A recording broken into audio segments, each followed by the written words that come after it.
My ex-boyfriend, he started messing around with my ex-best friend behind my back. And yeah, pa' que te la crea.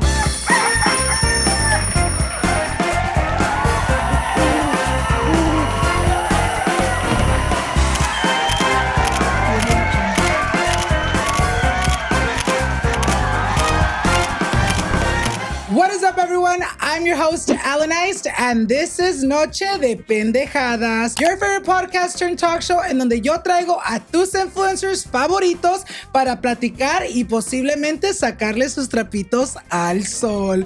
Hoy les tengo un episodio que yo sé que allá en casita ustedes están súper emocionadas de escuchar. So without any further ado, please help me welcome my guest tonight, Flavia Cucalon! Hello, how are you?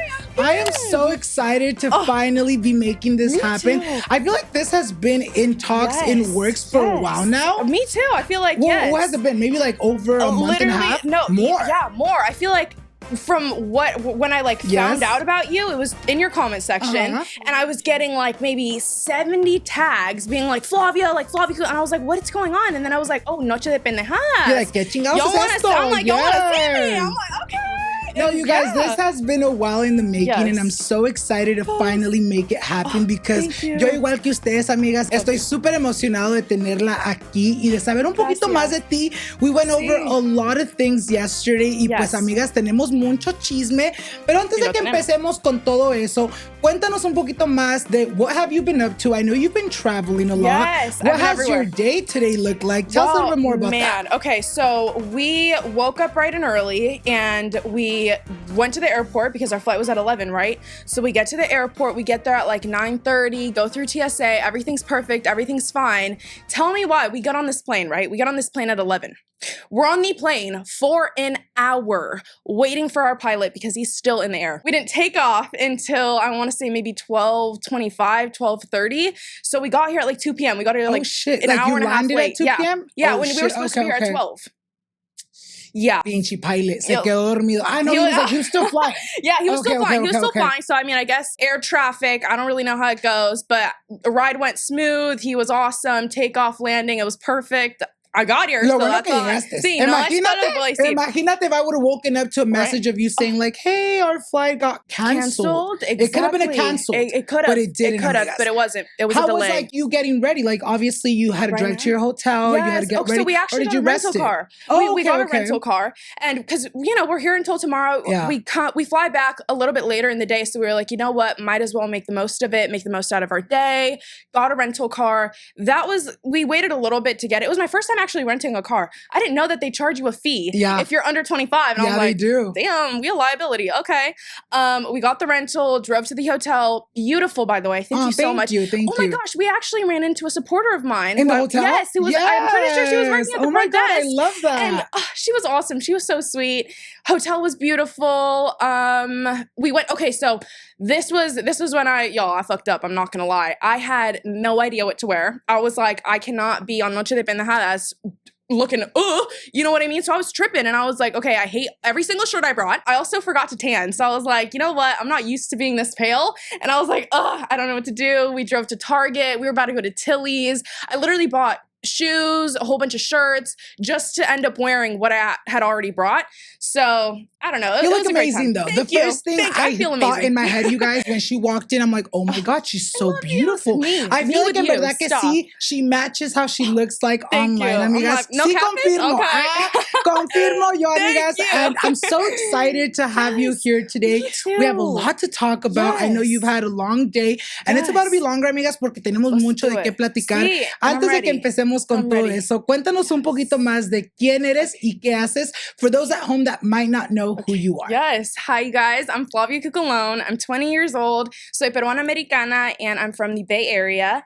I'm on TikTok, Instagram, YouTube. I do a little bit of it all. I'm also a college student, so a lot of my content is based on like my life and just vlogging my day-to-day activities. yeah, that's what I do. Haces un poquito de todo. Sí, un poco y de hoy todo. we're going to get into it a little bit more, amigas. Yo ya me voy a callar y vamos a empezar con el chisme, porque yo sé que para eso ustedes vinieron el día de hoy, para conocer un poquito más a Flavia. So vamos a empezar con la pregunta del millón. A mí me gusta empezar con tu infancia because I feel like it's very important. Cuéntanos un poquito más. How was Flavia growing up? What were the hobbies you like to do? What was it like growing up in the Bay? Cuéntanos todo, amiga. Well, first off, I just want to say thank you so much. Thank you to every single freaking person that would go in his comment section and tag me like crazy. I'm literally here just because of you and you. Oh, so thank you. From the bottom of my heart, thank you so much. Baby Flavia, I mean, she was a whole lot like how I am now. I feel like I had such a beautiful childhood, the good parts, the ugly, everything about it. I mean, it shaped me and it made me who I am now. When I was younger, I was always like a super big family girl. Like my parents were my best friends. I'm the youngest of 3. So I'm the youngest sibling. My sister is 10 years older than me, and my brother is 16 years older than me. So growing up, I was just kind of like my own best friend, you know what I mean? And I hung out a lot with my parents. They were my best friends as well. We were the trio. We would do everything together. I would go on bike rides with my dad. I would always play with my mom's makeup, and my sister's side of the room, because we used to share a room, it was just like my playground. I was always in her makeup, in her clothes, and her hair stuff. And I mean, look at me now, right? Super girly, super bubbly. Super girly, exactly. Sí, okay, desde siempre. Yeah. I love it. What was it like growing up in the Bay Area? You grew up where, like in San Francisco? Yes. Cuéntanos un poquito más de cómo llegaron ahí. Obviamente, me estabas contando anoche that your parents migrated from Peru when you were only 2 years old. Cuéntanos un poquito más de qué es la historia que tus papás te contaban growing up, why they decided to come to the States, and what was it like for you and your family adapting in a whole new country? My family and I moved here when I was only 2 years old. So for me, I kind of just grew up with the Bay Area just being my normal. As for my parents, they told me that, you know, my dad, he was a really well-respected police officer for 25 years, but obviously the job comes with its risks. So my family just thought it would be best if we moved to America. And for my parents, their American dream has always been being able to give us the opportunities that they didn't have. The one thing I do remember about my first day in preschool, man, this is a horror story. Keep in mind, my first language is Spanish, right? So I didn't know a single freaking speck of English when we got here. All I remember of this day was my mom walked me into preschool and I was like literally latched onto her thigh. Like I would not let go. I was like, something about this just doesn't feel right. And I still like physically literally remember like the mental state I was in. I was terrified. I was petrified. I was so freaking scared. And she's like, Flavia, like you're fine. Estás bien. No te preocupes. No tienes nada de que preocuparte. I go in and all I remember was literally hearing a whole bunch of nothing. I was like, what is everyone saying? Like I literally had no idea how to communicate. I had no idea how to talk to like these people around me. I was 5 or how old was I? I think I was like 4 years old at the time. I don't even really know how old you are when you start preschool, but I was really young, you know, and obviously in my house, we only speak Spanish. My parents only really know Spanish. So I had literally no idea what English was. And I remember walking into the room, like the playground play area, and for some reason, it had like a bunk bed in it, and it had like a whole bunch of like, just like a chest of toys where you could like, you know, play with stuff. And I literally picked up this like Barbie doll, like American Barbie doll type of thing. I pick it up, I climb up to the freaking bunk, and I'm on like the top bunk, and I'm just staring at every single kid running around in this freaking room. And I'm like, oh my God, I do not want to be here. I'm traumatized. I hated it. I hated that school. That was my first and only day there. I was crying to my mom about it. And then she was like, okay, you know what? Let me try and figure something else out for you. And obviously at the time, like we had literally no resources. My parents didn't really have a steady job yet. They were just trying to figure it out. My mom always tells me this story. So apparently she had like this coworker, and I think the coworker also had a friend or something. I'm not really too sure, but she was telling my mom like, oh, you should sign her up for this like scholarship type of thing. And my mom's like, oh, okay. And she was like, I mean, it's pretty low odds, but like you can always sign up and like see like if you know, you get chosen, like whatever, right? I remember I actually went with my mom to like this building. It was like a super pretty building, and we go in and I have no idea what's going on, but she's like signing me up for all this stuff. I guess like the lady working the front desk was like, okay, like it's a 1 out of 4,000, like just so you know, if she gets chosen, we'll pay for her preschool and we'll also pay for her private school. Like after preschool, you could just send me straight to like a private K through 5 or something. And so my mom was like, okay, like, let's do it. Let's do it. Like, let's freaking do it. Let's see how lucky you are, right? Let's and you know me, and I got chosen, and my mom was literally over the moon. My parents were like, oh my gosh, this is such a relief. Like, it was such a weight off of their shoulder. Because obviously, like, I was crying. I hated preschool, and like, as a parent, you don't want to see your kid be like that, Did you like your new school, the one that you went to? Oh my gosh. I loved my new school. It was called Stepping Stones. Literally the best preschool I actually could have ever went to. I remember I had this like Puerto Rican teacher, and her name was Miss Priscilla, and she was the only teacher that spoke Spanish, and she's actually literally the sole person who taught me how to speak English. And I would just remember she would like pick out books, and she'd read with me and translate every word and like explain things to me, and I literally didn't really know people, and like I wasn't able to interact properly, so she would play with me during freaking recess. She was just like literally a guardian angel. Like, she was awesome, she was incredible, and now I'm here. Miss Priscilla, Miss Priscilla, watching, girl, hello, I love you. No, but I actually, you. I went back when I was. You did? Okay. Yes, when I was in 8th grade, I went back and I read books for the little kids at Stepping Stones, and she was there, and I was like, it was awesome meeting her. It was awesome seing her again and being like, wow, like, look at me now, you know? It is crazy how teachers can really make an impact, right? Yo también, nosotros nos vinimos de Mexico. Yo cuando tenía, I think I was like in kinder, and I started school, I think first grade, Miss Torres también. I used to be obsessed with her. Ella me enseñó el inglés. I was literally after school during the summer, I would go and help her a lot. And I think it's been like over maybe 10 years, but I think when I was in high school, I went back to visit her, and it really was crazy to be like, damn, it's crazy because tú significaste mucho para mí en mi niñez. You know, me estabas contando that when you came over here and when you started school, you didn't really know English. Y me estabas contando anoche that you went to like an all-white school, and there was like, I think a lot of the community that you were around were a lot of white people. What was that like growing up, you know, being a Latina in a white predominant area? What was it like for you? Did you ever feel like out of place? Was it hard for you to like fit in? Because, you know, a lo mejor las personas que estaban en la escuela contigo no conectaban o no sabían de tu cultura. Cuéntanos un poquito más de eso. What was it like for you fitting in? I feel like I never really cared too much. I was always like, you know what?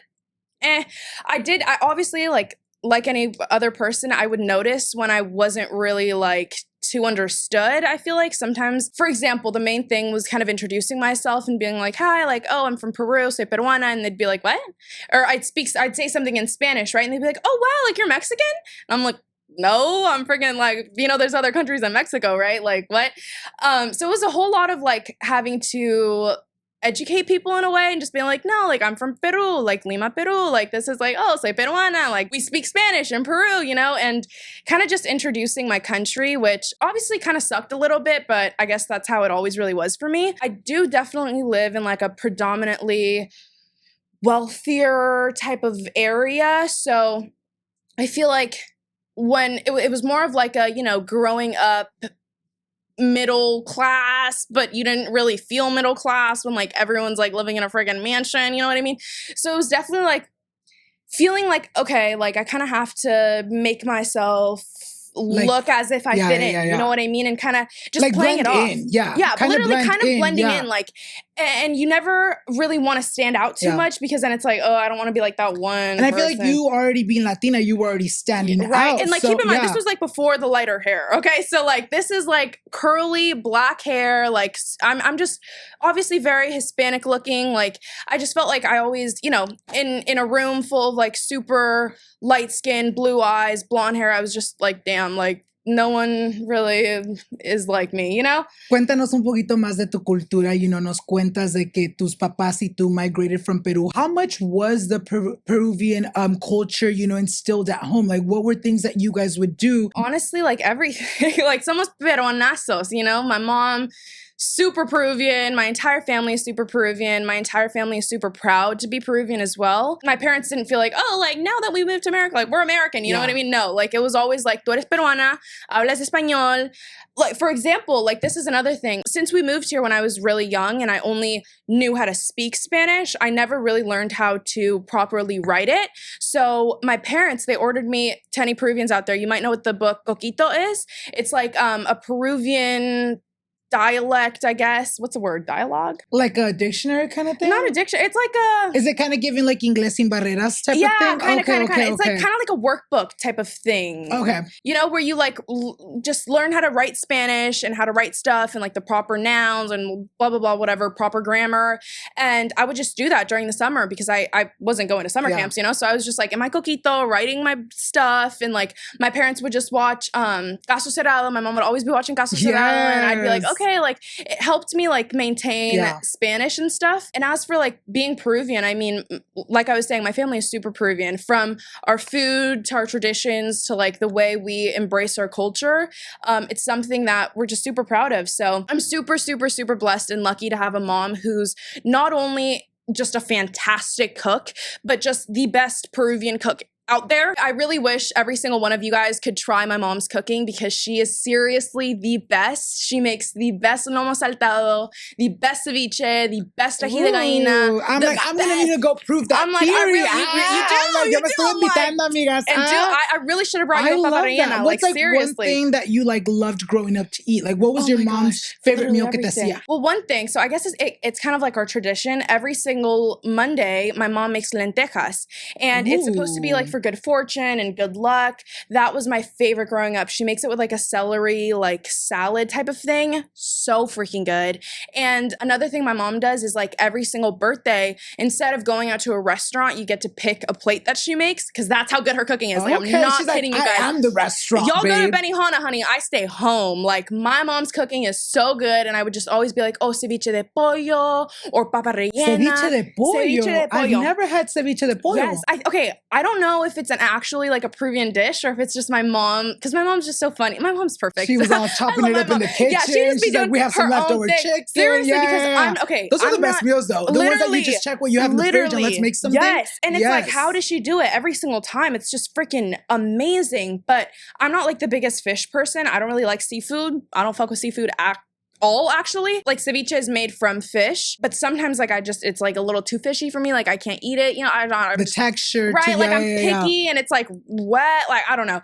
So she was like, okay, entonces te hago ceviche de pollo. And I was like, okay. And it's basically just like chicken, but like with like this lemon dressing. I don't even know what it is. Is it kind of giving because there's a ceviche de carne molida?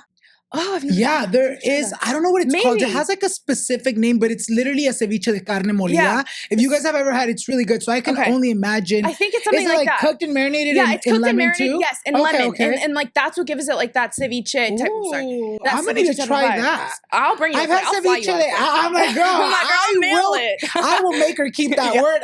Y'all got me a 4K. Personalmente. That's crazy. I will need to check that out. What's like one thing, obviamente, tradition-wise, holidays, what's something that you now as an adult, you're like, you know what? I love this part of my cultura. I love this part of my culture that I really want to make sure that I, bring that with me to my kids, to my future. I don't even think I could freaking change anything. I'm like, everything. Seriously, like from birthdays to like freaking Christmas. I love the way my family does it. For example, like for birthdays, every single birthday we sing Feliz Cumpleaños. We don't do it just once, we do it twice. And then the second time we sing it, we go all out. My dad is the loudest one in the room. He's just giving you your own concert basically. And I love that when we celebrate Christmas, it's like La Nochebuena, no? Yeah. So we have dinner at around 9 p.m. and then we open gifts at midnight. There is no opening gifts before midnight. There's no sleeping and waking up and like running down and opening your gifts. No. I love the midnight openings though. Like, girl, I do not want to wait till tomorrow morning. You think I'm going to sleep knowing I have a gift waiting for me underneath the tree? Hell no. Like, open it out. Let's get to it. Yes.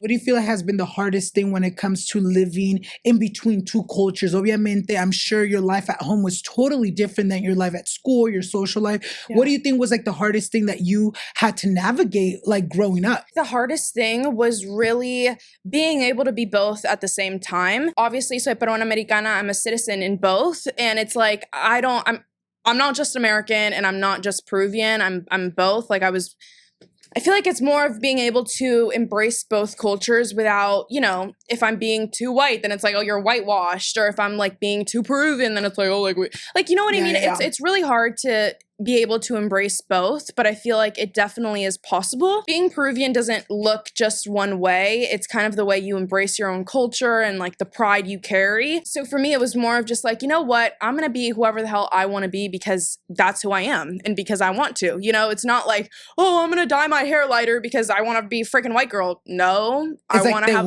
I'm like, me gusta el cabello más clarito. Okay, like what's wrong with it? You know what I mean? Have you been back to Peru? Yes, the first time, la primera vez que, bueno, it was kind of like my first time visiting Peru, if I'm being honest. Like, I really don't remember anything from when I was 2 years old, right? Yeah. But my first time going to Peru was when I was in 6th grade. And I don't know why my mom was like, you know what? We're going for 2.5 months. We stayed literally my entire summer. Yeah. Okay. So it was... I mean, with the flight itself, I was like, we're on this damn plane for 12 hours. That was my first time on a plane. So I was like, this is horrible. It's a crazy long flight. When we got there, it's a whole lot of, obviously, it's not as advanced as like America is. And were you shocked? Like the culture shock? Yeah. I feel like I was more shocked about like how... my boyfriend can vouch for this. I'm not that aware of my surroundings all the time. Like sometimes I'm just like in my own little world, you know? And it was definitely like, okay, like Flavia, like you got to realize like we're not in America anymore. Like we're in Peru. Like ponte truchas. Sí, like ponte las pilas. Like take your jewelry off. Like if anyone tries to like walk to, like don't leave my side. You know what I mean? And especially because it was my first time. Yeah. And sabes que también hablo inglés. And so like when I went, my mom was like, okay, mejor ni digas nada. Like let me talk. Like when we, yeah, like if we're bargaining for the freaking taxi, she's like, okay, like let me talk. And I'm it's like, because they do say that in other countries they treat you even though they know you're a foreigner, so te cobran más, so te hacen esto. Exactly. And like they just don't want to, you know, like they're not as chill as like they would be to like a person that lives in Peru, right? But I loved it. I mean, even though it was like my first time being back, I don't know why, we drove by this park and I was like, why does this feel so familiar? Like it literally, like it was just something. I was like, dude, I feel like I've been here before. Like what? And she was like, that's crazy because this is the park that my tia Charito she would always take me to this park from my grandma's house and we would feed the pigeons together. I mean, it's not like America, right? Like they let you feed the pigeons over there. So we would go with like our breadcrumbs and we'd always feed the pigeons. And she was like, this is where you would hang out all the time. And I'm like, you remembered slightly. I was like, that was my soul telling me. I was like, what the hell? Because I had no idea. Yeah. And I was like, that's freaking crazy. Like, I was like, damn, okay. How was the food in Peru? Oh. Is it different than the food here? I mean, I'm not gonna lie, my mom's cooking is spot on. I'm really gassing her up, I swear. Yeah, I'm not lying. I'm like, damn. I'm like, y'all need my mom here. See, we're getting there, trust me. We're gonna get there, y'all. We're gonna get there. Which is good. She deserves it, though. She deserves it. But no, the food there, oh man, the food there is freaking incredible. My abuelita lives in Jesus Maria, so it's kind of like, I don't know how to even explain it. Think of like a downtown area. You know how when you go downtown, sometimes there will be like apartments there, like, you know, like there's like a second floor, like it'll be like a shop, but then like the second floor, like you can tell it's like a hotel or like a house or something like that. My abuelita, she used to live like on the second floor, and so she lived right above a little mercado. And I just remember when we went, we obviously stayed at my abuelita's house, and we would go down every single day. We'd go and get picarrones, arroz. Why am I forgetting the name? Oh, we'd always get mazamorra and arroz con leche, and it was freaking incredible. Arroz con leche. Oh my God. How do you guys make it? Do you guys make it dry or watery? Well, it's a little watery. Okay. My tia Celia, she's the one that makes all of like the postres, and she's incredible at it. She makes the best arroz con leche, the best mazamorra. But obviously, like when you go to Peru, you're really getting that raw Peruvian ingredient types. It's incredible. If anyone's like looking to try out any like Peruvian dish, what would be like the first thing you recommend? Like if I tell you today, you know what, yo quiero probar un poquito de tu país, ¿qué es lo que me recomendarías? I mean, if I really want to stunt, I'm gonna say lomo saltado, because that's just, that's incredible. Is that like carne con chile type of thing? Yeah, lomo's carne, like, no? Yeah, it's carne and like it's like steak and potatoes and rice, but it's seasoned incredible. It's just, Peruvians are so good at their seasoning. It's just like they always get it right, and it's so good. Definitely recommend. I would also recommend, let me think, ají de gallina. An acquired texture, I feel like. Not a lot of people will like it because it's like shredded chicken, but it's so good. And ceviche for sure, because every culture makes their own type of ceviche, but I love Peruvian ceviche. It's so good. And our Peruvian tamales. Los tamales, oh my God. phenomenal, so good. When I went to Peru, I was actually eating tamales for breakfast, lunch, and dinner. Like, you eat that all day. Okay. That shit, I'm like, si me voy a Peru, ahí engordo, amigas. Yeah, literally, you're gonna gain a little. You know, me estabas contando anoche that it's really important for you to like, you know, ¿cuál es la palabra? Advocate or really talk about your roots online. How important is representation for you? So extremely important. People, they're not lying when they say that representation matters. I fully stand with that. I feel like the hardest thing for me growing up was that there was not like a whole lot of Peruvians, or maybe there was, but like, shit, where are they at? Yeah. I was like, I literally only knew one Peruvian girl, and I met her, I think it was like 7th grade, middle school, when she transferred from Peru. That was the first Peruvian I literally had met. So I was like, where are my Peruvians at? You know what I mean? Throughout high school, I feel like high school was when I kind of realized, like, okay, like, you know what? I'm proud of where I came from. I'm proud of who I am. I'm proud to be Peruvian. I'm gonna freaking talk about it more, and I'm gonna talk about my culture more. And you know what?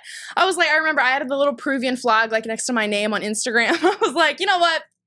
I was so happy with it. And so when I started doing TikTok, obviously, like, I film just funny random videos. Like, TikTok is literally my diary. Obviously, like, I'm starting to take it a little bit more serious now, and like, you know, being brand friendly and whatnot. But for the most part, if anything is going on with Peru, if anything is happening with Peru, you're probably going to hear about it on my channel. Like, el 28 de julio, yeah, happy Independence Day. Like, we're making a TikTok, like, we're going crazy. I just love being Peruvian, and I feel like there's so many Peruvians out there that should know that Peruvians are baddies too. Like, Peruvians are out there. Like, we're doing it. We're doing it. Yes, seriously. I love it. I really do think representation in general is super important.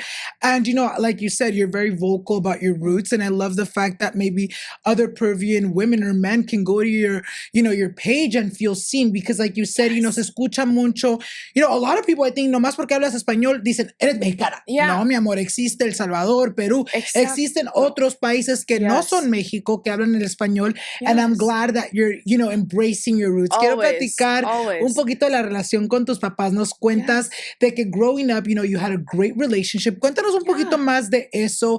You know, what was it like with your parents? Do you feel like you were more of like a daddy's girl, a mommy's girl? You know, would they work a lot? Los mirabas mucho? What was your relationship with them growing up? Okay, definitely. I feel like I've always been a daddy's girl. My dad has always been my best friend. I've always just felt so safe with him. And it's like, growing up, I remember he brought like his uniform from when he was a police officer, and I just remember like I would try it on and I'd wear his hat, and I was always so proud of my dad, and I was just like, oh, my dad was my superhero. He still is. He's my best friend. I love him to death. Both my parents, like, seriously, I was just blessed with the most incredible parents I could have ever asked for. I hope I have them in every single life. Like, one thing about my parents is that they just know how to talk so much life into you. I feel like every single time I'm down or I'm feeling lost or I'm scared or I'm anxious, they just know exactly what to say.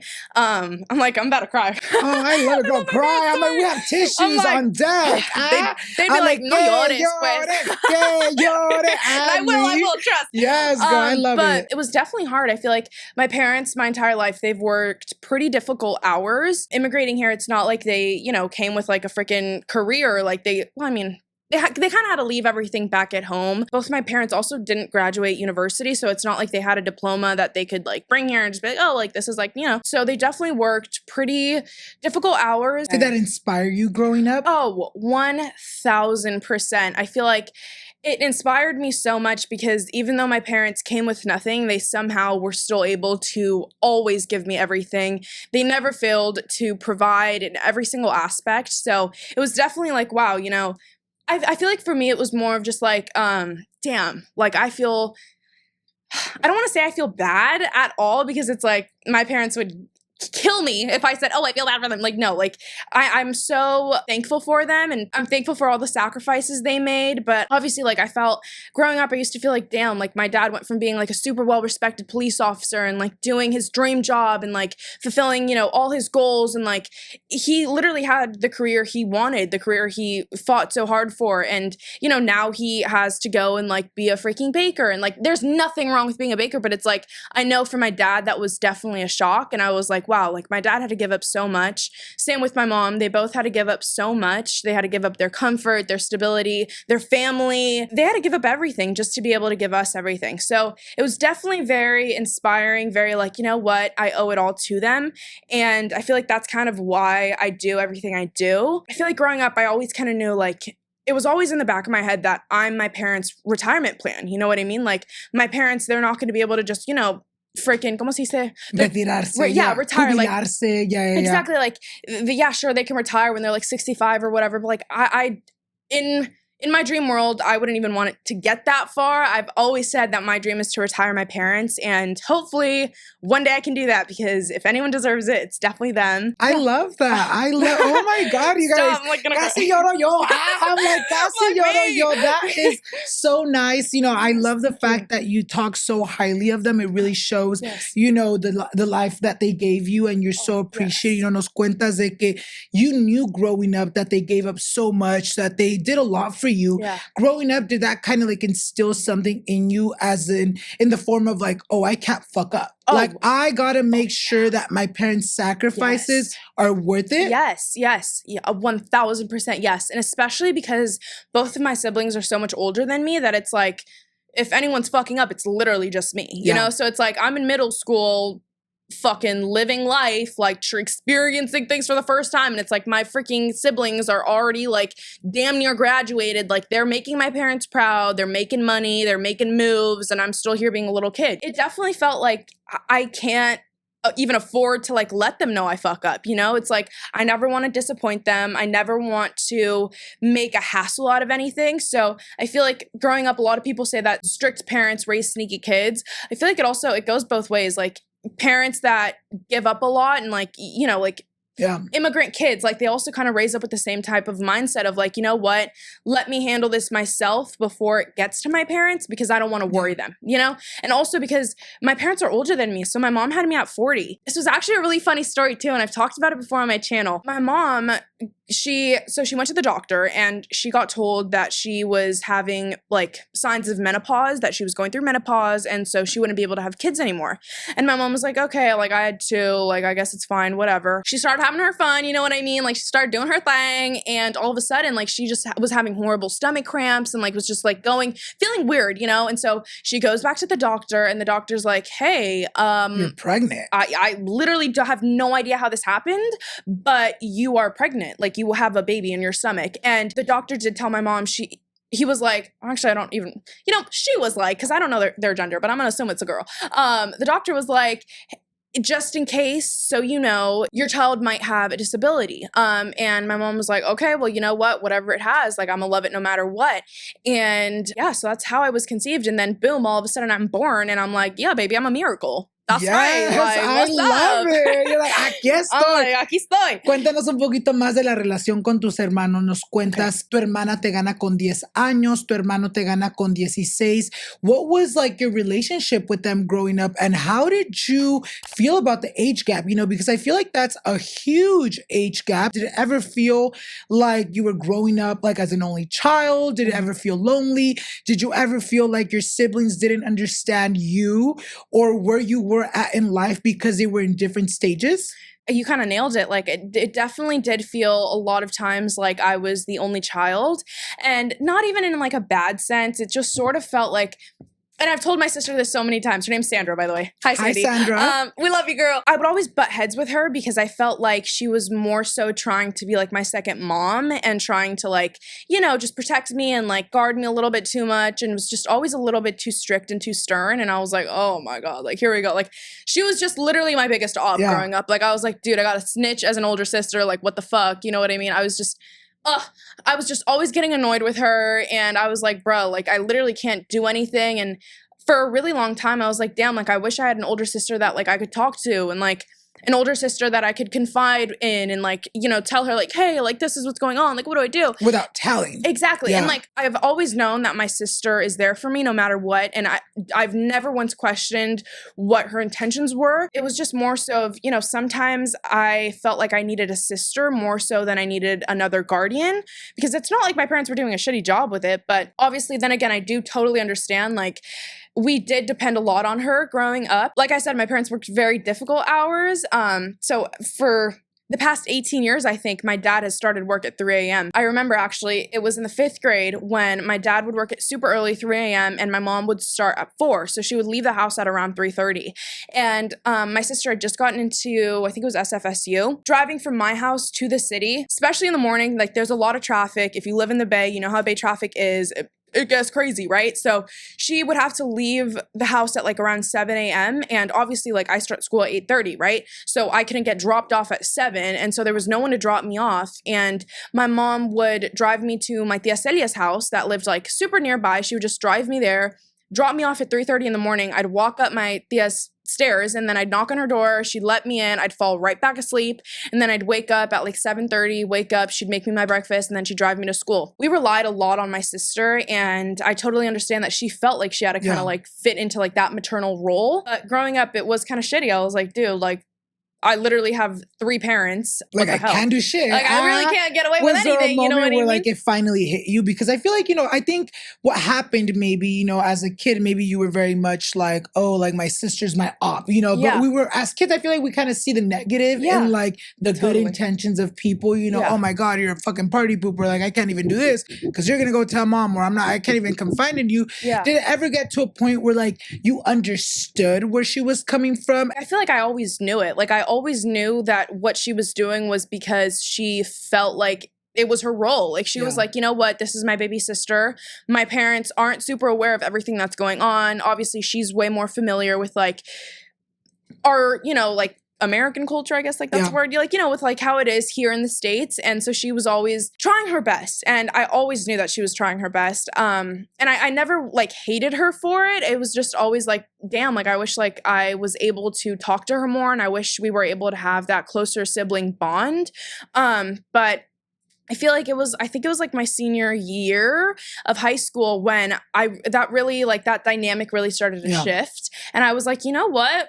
This chick hella cool. I was like, dude, I love my sister. And she, obviously we had like a talk about it. And this is another thing. We both go to therapy and she is so good at like whatever type of therapist she got, like is doing incredible. And so she's very emotionally intelligent. And we had a conversation and I was obviously telling her how I felt. And I was like, you know what, like, I really wish that you were able to fit your role better and like to really just be here as my sister instead of being here as like my mom's helper, you know? And she definitely 100% understood where I was coming from. And I feel like that was the day that our relationship really began. And now my sister and I are closer than ever. Like that is literally my best friend. That is my homegirl. That is going to be the godmother of every single kid I have. Like my maid of honor, we're best friends. I love her. I literally couldn't have asked for a better sister. And she's also like the reason of why I am the person I am now. You know, like she protected me so much. She obviously probably kept me safe in certain situations that could have ended really horribly, you know? So I would alter her too. I think the biggest op here is really the age difference. Exactly, because the age difference. I was telling you yesterday, mi cuñado Noah, he's a freshman in high school. He's just starting school. But, you know, obviously me and my boyfriend were 27. My cuñada is turning 25 soon. So obviously the age gap is so different. My suegra would always, hey, you guys need to be there for your brother. You guys need to show up. You guys need to do this. But sometimes it gets a little hard because obviamente we're grown adults and we have our life. You know, it's hard to like try to be, you know, there all the time, especially because, you know, no crecieron en el mismo tiempo. Totally. I feel like sometimes it can get to a point where like, you know, maybe you or my cuñado felt like you're getting left behind, you know, you're seeing your siblings, you know, getting married or going through big milestones and then you're there at home, you know, fucking doing useless. Nothing. Like you feel useless. Yeah, did that ever happen to you where you felt like, oh my God, like, might as well not have siblings. Like, I'm fucking lonely, you know? It was definitely, like you were saying, like, Noah, like, I get him, you know, we're in the same boat. I feel like I never really felt forgotten in my family. I feel like it was more of like, I kind of felt like an outlier. Shout out to my statistics class. That's how I know that word. But I'm like, I thought you were trying to say outcast. I'm like, I mean, both. I'm like, should I tell her? Just let it in better word. Y'all be stupid. Outlier, actually. But yeah, I always like felt like that, like the odd one out. I was like, and not even because I don't fit in with my family or because like my family made me feel weird, but it was just because like when we would go to family functions and stuff, it's like, my sister's talking to my brother, and like my brother talking to my cousins, and it's like my parents are talking to each other, and like to my tias, and then it's just like me. On the phone. Literally on my phone. Get off your tablet. Yeah. And it's like, or it's me, and then it's like my super younger nephews and nieces, and like I'm like, bro. Like, you know, like I had no one to play with. I was like, I really just had to kind of do it myself. And like, it made me super independent. And I mean, honestly, it kind of made me learn how to like be okay with being by myself. And it's like, okay, like it's chill. But I definitely get where you're coming from. As for like reaching like milestones, I think it's honestly been so awesome being able to like see both my siblings accomplish so much, and being able to be there for being able to watch them graduate high school and college, being able to see them get married, being able to see them both like get pregnant and have a kid. And it's like, just being able to see all of that, I never really felt like it made me feel like, damn, like when's it going to be my turn?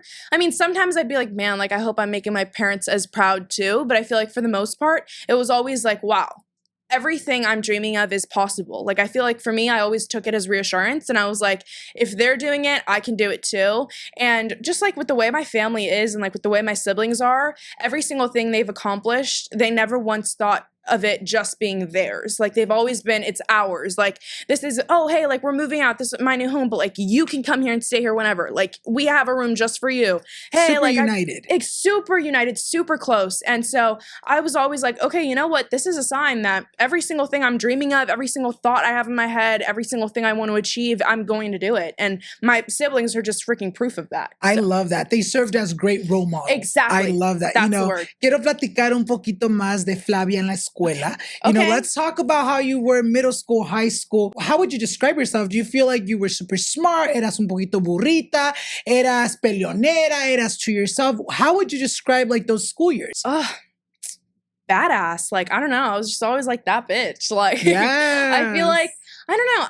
The only shitty thing I feel like for me was that I never really had a super solid like friend group. Obviously in high school, I was a cheerleader.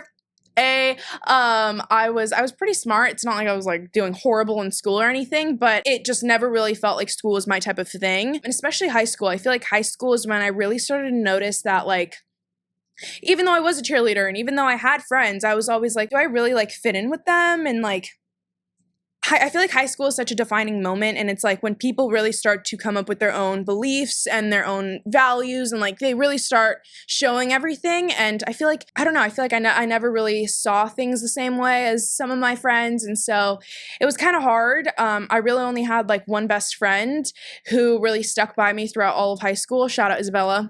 I love you, girl. And it was actually my senior year where I made probably the best friend group I ever could have asked for, which is crazy, by the way, because so many people, like so many young 8th graders think they're going into high school and like, oh, I'm going to find all my best friends freshman year and like, we're going to be like this.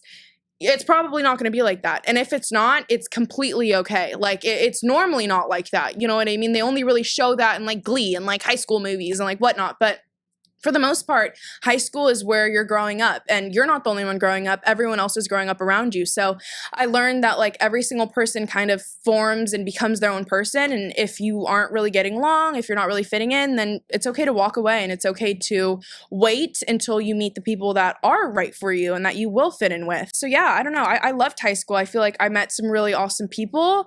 I tried my best to like be as involved as I could. Obviously, when COVID hit, it was pretty hard. It was my sophomore year, so we did everything virtually, and it was really hard staying in touch with friends, especially because like it was, you know, shelter in place.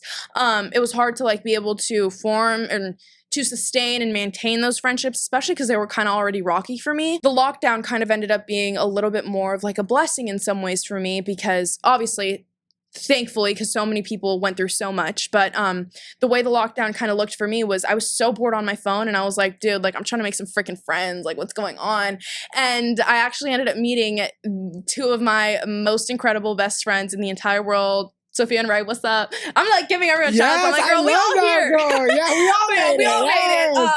But yeah, I ended up making 2 incredible best friends, and it was through like this guy friend of mine at the time. But the funniest part is that they both went to different high schools than me. So like my entire friend group literally didn't go to the same high school. Well, actually, besides for my other friends that I actually made at my own school, my two best friends didn't go to the same high school as me, but I was like, wow, like there's actually hella people out here, you know what I mean? So that was awesome. And yeah, that's kind of when I started building like my little support system little by little. I love that. You know, me estabas contando anoche that in 7th grade, you started experiencing something that you now know is anxiety, maybe depression. You know, cuéntanos un poquito más de esos momentos de tu vida. You know, do you remember the moment where you first realized like, oh shit, like whatever it is that I'm feeling isn't okay, or I shouldn't be feeling this? What were you feeling during that time? That's a really good question. Okay, so I'm trying to think back to like the exact day, because I do like, it's kind of like a flashback. I just remember being in my bed, and I remember I was just like, I had a lot of stuff going on. I don't even really remember like too much as like to what was actually happening, but I just had like a lot of weight on me, I feel like. And one night I was in my room, and I just remember feeling like almost like I was having a heart attack. Like I was like, dude, like I can't, like, oh my God, like it felt like so much weight was on me, and I was like, oh my God, like I literally feel like I'm dying. Like I was like, oh my God, I'm gonna die, like what's going on? And I just rushed over to my mom, and I was like, mommy, like can you help me? Like something's going on. Like I literally like no sé qué me está pasando. Like I can't breathe, you know? And she was like, okay, tranquilízate, todo está bien, and just really trying to ground me. And we were just talking, and I was like, I don't really remember like what type of triggers I had going on, but I just remember like I was talking to my mom, and I was just so scared of death. Like, I feel like for me, it was like my main thing was dying. And I was like, I guess it was just like the realization that we all die one day. And like, did you have like someone in your family pass away maybe? No, I feel like I'm trying to go back to it. I feel like it was, I think my brother and I, we were butting heads. My brother and I aren't super duper close, but I think like we had just gotten into like a little argument or like bicker or something like that. And then I think before, my parents and I had like talked, and then I feel like at night I was just kind of starting to realize that like, holy shit, what am I going to do when my parents aren't here one day, you know? And I was like, uh-oh. And then I visually remember like I'm trying to like let me put you guys like in my mental state. Just imagine like everything going black, and you just see like the world, and like for me it was just like all black, and then I could just see earth, and like it was just like just realizing that all of our times come to an end at some point, you know? And I was like, what am I going to do when my parents aren't here? Like, and I feel like it was also just kind of like realizing like my parents are older, you know? My mom had me at 40. My dad was like, what, 42? And it's like, wow, what am I going to do? Like, I feel like everyone else has so much time, and I felt like my time was running out. And so I was just getting really anxious, and I just had horrible anxiety about like me dying, my parents dying, my siblings dying. I was just like, what the hell am I going to do when I have no one, you know? You know, during that same year, me estabas contando that you started therapy. How did that come about? Was that something that someone recommended, or was that something that you were like, you know what? I heard of therapy, don't know what that's like, but maybe I should try. How did those initial talks about you going to therapy start? Well, surprisingly, I know therapy is super taboo, especially like for Latinos, but it was actually my mom's idea. I feel like it really got to the point where my mom was like, shit, I can't even do nothing. Like, you really might need some help, you know? And so I would just remember my mom being like, you know what, podemos tratar de como buscar una psicóloga o algo, ¿no? And I was like, oh, like, what is that? And she was just like, you know, someone that you can just talk to, someone that can really help guide you and help you in ways that I really can't. My mom instantly got on it too. Like, my mom was like, you know what, we got insurance, baby, we on it, right? Yeah. So she was like, therapy's covered, you go into it. And she was just on it. She literally got me a therapist for like, what? I think it was like that upcoming Thursday. And it was awesome. I feel like I already like talking about myself. You know, like I'm sitting here having the time of my life talking about myself. It. Okay, so you weren't scared going into it? No, I wasn't. So the idea of like talking to a stranger didn't scare you? Never. I was like, you know what? Hell yeah. Like there's actually some, I'm like, I do. And seriously. And I feel like everyone does. And I mean, freaking, I'm sorry to say it, but like seriously, like there is no going wrong with therapy. You know what I mean? Like therapy, it not only teaches you so much about yourself, but it also teaches you so much about others and how to be able to handle your own emotions and how to be able to interact with other people in a better sense. And just, it really taught me how to become a better person and how to be the best version of yourself. So if you're out here considering therapy, I think, girl, do it. If your insurance covers it, girl, go get it. You know what I mean? Book that appointment, girl. Book that appointment. You won't need it. What was it like the first time? You know, obviously you start going to therapy and you're like, you know what? I'm going to start telling them my problems, what I'm feeling, what I'm going through.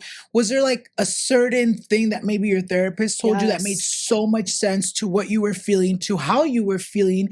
If so, tell us a little bit more about that. At that age, obviously, you don't do a whole lot of thinking about like, you know, putting yourself in the other person's shoes. And so obviously like I was dealing with some stuff with my brother and just like, you know, my brother's so much older than me and I'm a kid, right? Like I like to have a good time and he's just a little bit of a pain in the ass, right? Stricter and whatnot. So we would butt heads a lot. And I just talked to my therapist about that. And she was always like, you know, well, this is probably why. And like, she would explain to me a lot, like, this is probably where he's coming from. This is why your feelings are valid though. And same thing like with everyone in my family. She was just giving me so much like support. And I do remember like my main thing was like fears of like anxiety when it comes to like death, right? And the main thing I remember that she did that literally, I'm not kidding, like saved me from these panic attacks was she was like, you know what? I want you to go to the store with your parents, pick out a planner, a really nice planner that you like, that you almost like freaking love, like you want to write in. And I was like, okay, don't gotta tell me twice. And then she was like, and every single day I want you to write how your day went. And I want you to keep track because you really have to, I'm a visual learner, right? So it's being able to visually see that I'm having more good days than bad days. It's kind of like a way to reassure yourself and just be like, okay, like, you know what? I'm fine. Like, if I'm fine every other day, it's because I'm gonna be fine like no matter what. Like not every day is a bad day. Exactly, right? And especially because like the planner I had monthly spreads. So I would just write in every day and just be like 7 out of 10, good day, no anxiety. And then we'd go back in the planner like weekly, right? Every single week. And then I'd be like, oh wow, like I actually had a pretty good week. And as we kept doing that throughout our therapy sessions, I just noticed, I was like, wow, like, you know what? I'm really starting to get better. Like I'm starting to have all good days, you know, and like everything's kind of starting to get better. And she was like, yeah, like this way you can reassure yourself that just because you're having a bad day today doesn't mean tomorrow's going to be a bad day. Yesterday you had a good day, you know? And yeah, so it was really reassuring. I think that's a really good way to think about it because I feel like sometimes when we're going through bad things, we let that consume us and take us in like, oh my God, my life's so horrible. Right? Well, you're having a bad day, babes, but look at the rest of the days you were doing just 24 hours. And I feel like sometimes, you know, like putting that down on paper or seeing it visually can help you. You know, obviously nos cuentas de que, you know, therapy and just mental health is very taboo, especially, you know, in the Latino culture. Do you feel like it's something that should be taken more seriously? And also give us a piece of advice for anyone, you know, feeling stuck mentally that is considering therapy but might think that it won't work. Do it. I mean, don't even hold yourself back. You telling yourself it might not work is you being negative, and it's you being pessimistic and thinking that things don't get better. But I swear to God, if you go out and get the help that you need, it's going to get better. I mean, like I'm proof of it. Like it got better for me, and now it's like I feel like I have so much more control over my own anxiety that it's like, I'm okay now, you know? But the way I think of it is kind of like, okay, you go annually to the doctor to get a checkup, right? Like you care about your physical being, but you don't care about your mental being. Why? Your mental state is what controls everything around you. You know what I mean? So for the most part, I don't even know why therapy is so taboo. Like that pisses me off because it's like, it's so important. And there's so many people that don't have super good support systems. And if you feel like you don't have that support system at home, you can still get it. You know, you can still go and get a therapist and get that support you need. And it's possible. There's always someone out there that's willing to listen to you. There's someone out there that's willing to help you.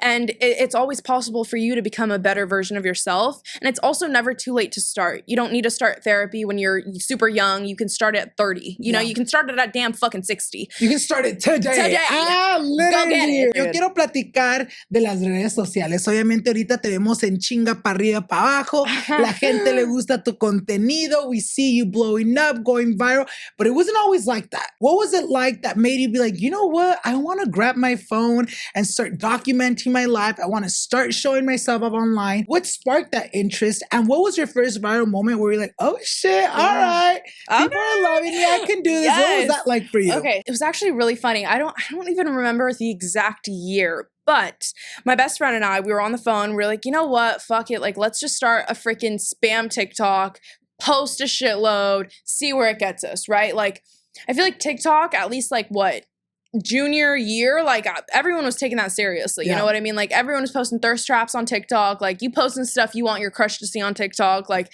so much pressure to TikTok, right? That I would just get so scared to post on my main account.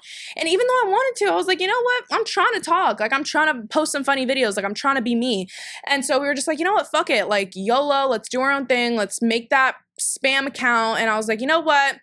Certified City Girl 69, what's up, right? And I was like, okay, I'm gonna do it. And I just started posting and I was like, I'm bored. I'm gonna prop my camera down. I'm gonna film myself talking and doing my makeup because I can. And it was just a daily thing. Like it was literally, it just became part of my routine. I would always put my phone up. I would always do my makeup. I'd do my hair. And keep in mind, I wasn't even really taking it too seriously. So I would literally run through a 3-minute video. I would do like multiple 3-minute video parts. Like I was just having the time of my life talking to myself. And this is also kind of a funny story. What made me kind of want to start taking TikTok a little bit more seriously was ese es el chisme. Cuéntalo, amiga, cuéntalo, que se le salga los trapitos al sol, amigas. Acuérdense el intro. Suelta la sopa. Okay. It was my junior year, and I had actually just broken up with this ex of mine, and I was done pretty dirty. Okay, I'm talking. I was kind of dragged through the mud. I was going through it. Basically, I'm definitely not going to get too into it, but my ex-boyfriend, he started messing around with my ex-best friend behind my back. And yeah, pa que te la creas, huh? Yeah, so I found out about this, and it was actually 2 of my best friends that were involved. And I was like, is you for real? I was like, okay. Okay. Keep in mind, at this time, like, it was my junior year, but the boyfriend of mine at the time, like his friend group was kind of my own friend group too. Like it was really like what I kind of had, like those were my friends, right? So when I found out, I was just like, fuck, like everyone thinks I'm dumb. Like I don't even know who the hell to trust, like, you know, and it was a really freaking rocky part. It was definitely really shitty. It was just horrible. You know, I kind of felt like, okay, damn, like I can't even trust this guy that I thought I liked. I thought I loved. Okay. I can't even trust my own freaking best friends. And I just felt so alone. And I was like, damn, I really don't got much. Obviously, I keep saying best friends. Soy super amiguera. Okay. So, I mean, this is kind of where I went wrong, but it has nothing to do with my current best friends, but they were my best friends at the time. And when I found out about this, I was like, okay, so I don't really know what to do. Keep in mind, I only had one friend that I still went to school with because my other best friends went to different high schools, right? So I was like, okay, what am I going to do with like just me and my one friend? Like we literally have no one. And it's like our junior year going to senior year. This is prom time. This is like, it's getting serious. Like things are getting legit. Like this is when you really want to start building that community. And I felt like my community just got ripped apart and freaking thrown across the room. Right. So I was like, okay, damn, I don't really have anyone. And obviously I had my TikTok, and so I was just talking shit, and I was like, you know what? Can y'all fucking believe this? And I was just going off, and I was going crazy, and it was basically like, who did I marry? But like before, you know, and I was like, who did I date? And who did I befriend? Yeah, literally. I was like, what the fuck? And yeah, so I just started posting and talking about it and blah, blah, blah, blah. And a lot of people just started giving me that support. And I didn't even know how many other people have gone through things like this, right? So getting the comments and getting like just the support, and like I would just read through my comments, and it was just like, girl, like I'm sorry you went through that, like just so much advice, and it really gave me the support that I needed at the time. And I was like, okay, you know what, even though I don't have hella friends at school, I got hella friends online, so I'm chilling, right? And I was just like, it really helped me see kind of the light in like such a dark time of my life. And as for when I went viral, junior year, I had gotten fucked over, right? Junior year going into like senior year, I was still getting fucked over. Like this fucking beef just dragged on for so long. And now we're getting into like junior, summer, senior year. And I'm like, you know what? I'm trying to have a good fucking time. Like my name is not Certified City Girl for no fucking reason, right? So this is when I start having a blast. I start running some game. I start freaking building on my roster. I'm just having a good time. And my first viral video, this video was like my first like million view video, right? And it was actually a get ready with me for a 2-man, which in case if you don't know what a 2-man is, it's kind of like a double date. So say you and your best friend go and link with a guy and his best friend. That's a 2-man, right? Okay. Each of you have like your own partner. So it's kind of like a double date, but you kind of know you're going there to have some fun, but it's like there's not as much weight of it being like a first date because you're there with your friend. So it was me and my best friend Isabella. We were like, you know what? Let's go on a little 2-man. Let's have some fun. Hopefully her parents aren't watching this, girl. I love y'all though. And we were like, okay, with who? And then she kind of, keep in mind, I met Dylan, my boyfriend, through Izzy. And she was like, you know what? Let's set up this 2-man with Dylan and his friend. And I was like, girl, I'm down. And so we are setting up this 2-man, and I'm like, okay, let me get ready for it. I'm filming this Get Ready With Me. I'm like, y'all get ready with me for a 2-man. Like, in case my family sees this, a 2-man is just like going to hang out with your friend, right?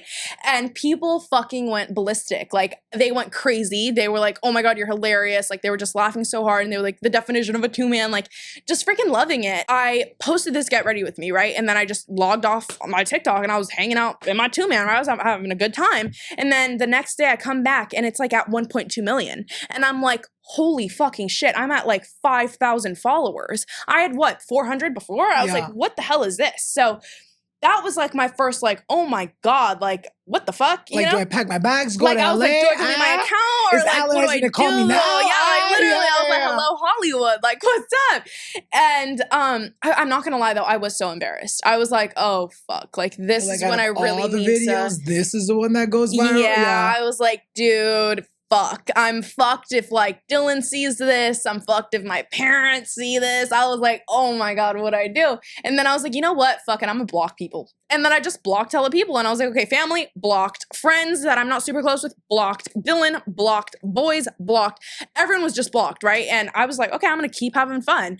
And then obviously, like, me and Dylan kept hanging out. We kept going on these 2-mans. And so I kept making Get Readies with me. I was also sneaking out a lot at the time, which hopefully my mom doesn't beat my ass if she sees this. But I was like making videos saying like, get ready with me to sneak out. And like, just like a whole bunch of stuff. Like, I had, not like I had super strict parents, but like, you know, they don't want, like, I was, 17 now? They're not about to let me go to the club willingly. You know what I mean? So I was just filming funny videos and, like, just filming videos of, like, my life. And it really built, like, a strong community. And it was incredible. And I was like, damn. I love that. You know, for those of you guys that don't know, Dylan's right here with us. He's in the audience today. I love that. You know, I want to go a little bit back. You know, you were telling me yesterday that after this breakup, you had, you know, a moment of healing where you found, you know, the bad bitch in you again. You know, we love that. There. Tell us a little bit more about that. I want to know, what was it like, you know, healing from such a big betrayal like that, not just from your partner, but from your friends. You know, what did the days look after that? And at what moment did you be like, you know what, like, fuck this shit, I'm tired of being sad, I'm gonna start like healing myself? Don't get me wrong, it was tough, it was rough too. I was going through it, y'all. Keep in mind, before I had gotten like fucked over, I had a fab fuck ass bob. Okay. I had literally my hair cut up to here. I just felt so like insecure with how I looked. And it was just like, damn, like y'all really got me when I was already low. So it definitely took a while. It was like a whole lot of like hating myself. I was like, dude, like what the hell? Like I don't feel my best. Like I'll look in the mirror and I don't really like what I see. Like I was just really unhappy with myself. And I was like, it kind of got to a point where I was like, why though? Like, why am I going to keep being fucking sad with the way I look and the way like, there's nothing bad about me. There's literally nothing wrong with me whatsoever. Why am I going to treat myself like I'm less than, you know? And it was kind of just like building that mentality for myself. And a lot of people are like, Flav, like, how do I get that Flav mentality? It's a whole lot of like looking into yourself and realizing, you know what, if no one's gonna love you, you better love yourself. And it was kind of just like that switch that flipped in my head. And I was like, instead of seeing all of the bad things that are wrong with me and all like the ugly parts of me, I'm gonna start embracing all the beautiful parts. And obviously it wasn't easy. I definitely took it step by step. For me, in my senior year, I was really like insecure about my weight and like my body. And so I would always like go out with a jacket on, jacket zipped up. Like I'll be wearing a crop top and some Lulus, but like that jacket is zipped up, you know? And then I was like, you know what? Fuck this jacket. Left the jacket at home. I started forcefully putting myself in positions that I felt uncomfortable in, but that like the only thing that you're going to get out of that is growth, you know? So that definitely helped me.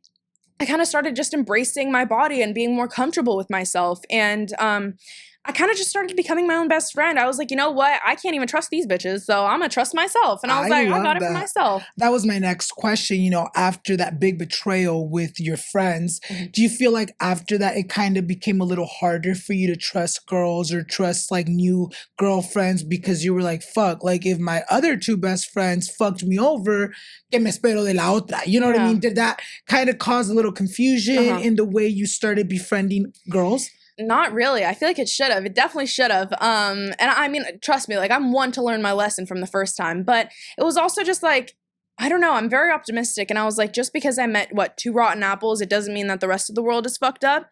And at least for me, like, for the most part, at least I have a handful of solid friends that have proved to me what real female friendships looked like. And it was never like thinking like, oh shit, like the next one's gonna fuck me over. It was always just like, you know what?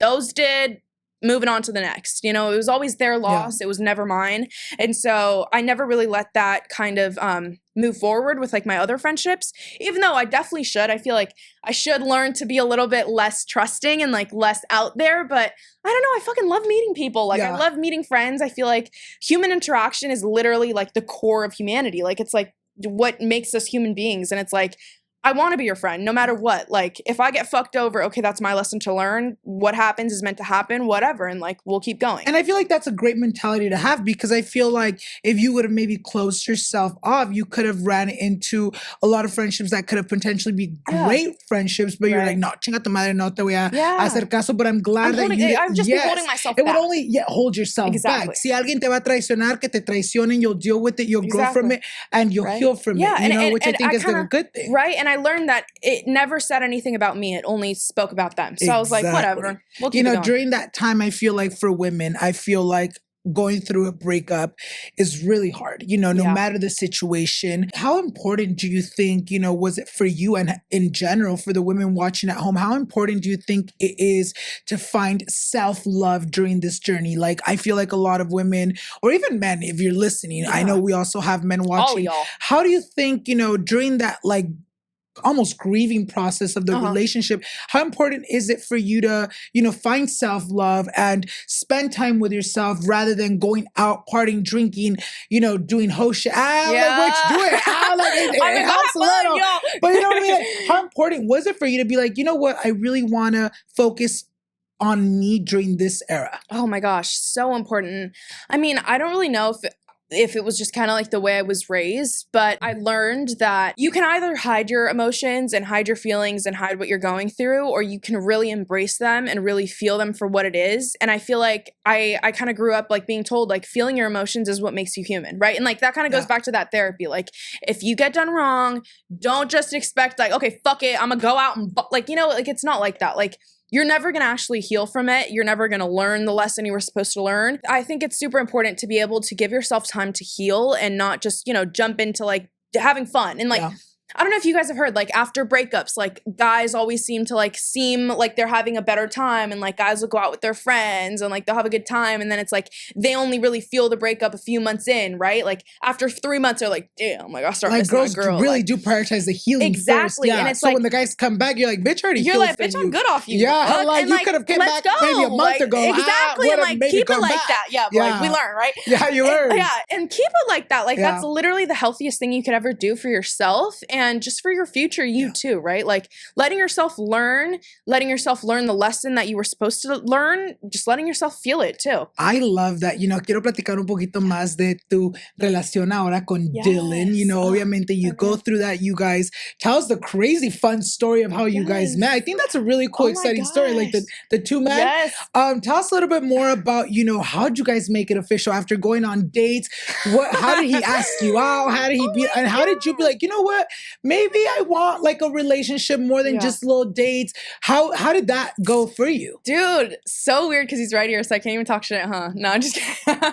No, okay, so I was definitely in like my man-eater, like fuck guys, I hate dudes, like fuck this. You know, I was in like that type of era, right? When I met Dylan. But I don't know why it was just different. Like I was just like, I think it was just something in my gut telling me like he's worth pursuing. And or not pursuing, but like he's worth letting in, right? And okay, so the day we actually met, it was really funny. So Izzy, my best friend, she used to snap Dylan, right? Like they were mutual friends, they used to know of each other. And so she's like, they were snapping back and forth. She showed me a picture of him and I was like, who the fuck is that fine ass? I was like, who's that? And then she's like, oh my God, it's Dylan. Like, let me put you on. And I was like, bitch, you better. And so she was like, wait, like we're actually in his city, right? Because they live in the same city. And so she was like, let's ask him to hang out. And I was like, okay. We were hanging out with like one of his like mutual friends, I guess. And so we were already like at this lookout area.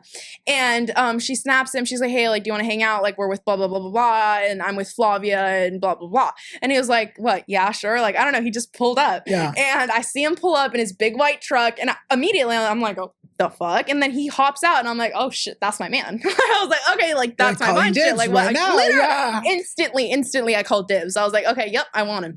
And it was so fucking funny. He actually gets out of his truck. I'm freaking out, you guys. I'm not kidding. It's like love at first sight. I'm like, oh my God, like that's fine shit, dead ass, like ring the alarm, right? And so I'm like, oh my God, I'm freaking out to like, oh, because I'm in the back seat, right? I'm in the back seat of a different truck.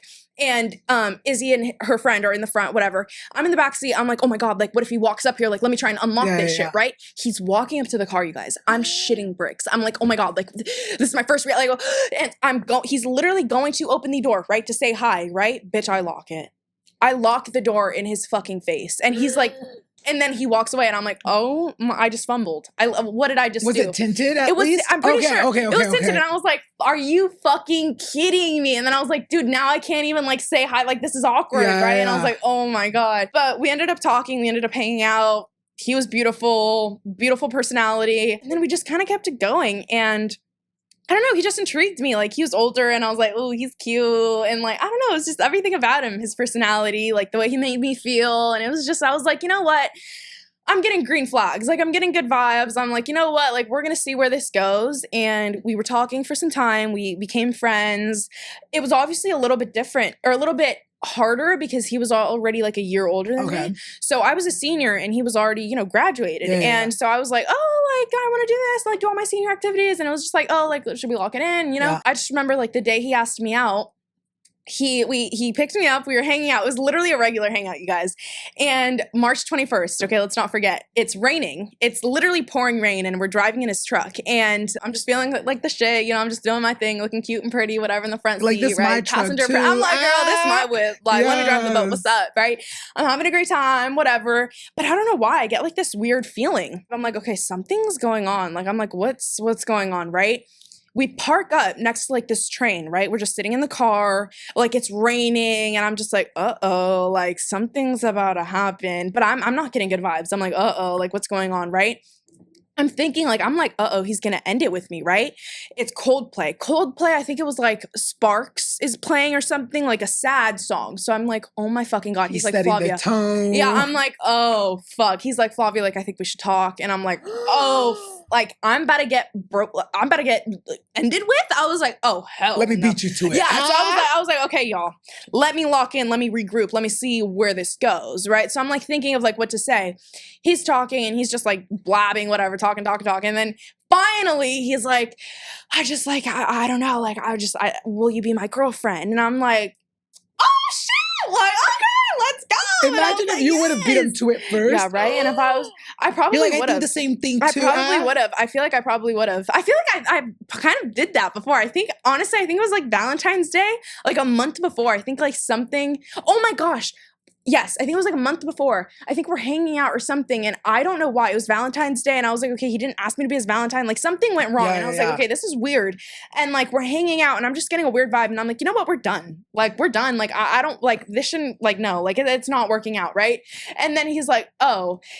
In the back seat, he has like what? Roses, chocolates, like a fucking toy. He's like, girl, that's my whole paycheck. I'm like, oh my, dead ass. I'm like, oh my God. And then I'm like, damn, like you really did care. Like, because keep in mind, we were talking. Like, it's not like we were officially dating. Do you think it was like just you mentally thinking like he wasn't feeling you and you were like, let me just end it before he fucks I was just like, me over? Yeah, I feel like for me, I was like, okay, we're talking, but like, I know how it is. Like, I know how guys are. Obviously, bitch, I've been through the ringer. Like, I know how it be. And I was like, okay, like, maybe he's talking to other people. And, like, at the time, like, there was some drama with, like, this other girl at my school. And I was like, oh, shit. Like, I don't know. Like, there was just some stuff going on. And I was like, okay, like, I don't even know how fucking like legit and like locked in we are, right? And so I was like, okay, like I'm big on like what's it called? I'm big on what's the fucking like word? Energy? Not even energy, like actions of affection. No. Acts of service. Not yeah, even, like acts of what like is it? love, like big affection, I guess, like just like big like surprises and like showing that like, you know, like, showing your I want to love. know that you care. Exactly. Yeah. Like, bitch, it's Valentine's Day. I'm trying to see a fucking teddy bear and some flowers. Like, don't pick me up without it, right? He picked me up without it. And I was like, And so then little did I know, like, his ass is just mysterious and like fucking wanted to surprise me with it. And I was like, oh, damn.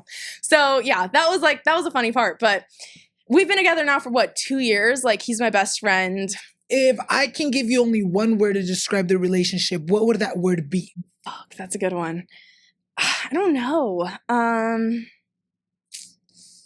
Damn, I feel like 2 3 words. Like, okay, 3 words. 3. I'm gonna say like what?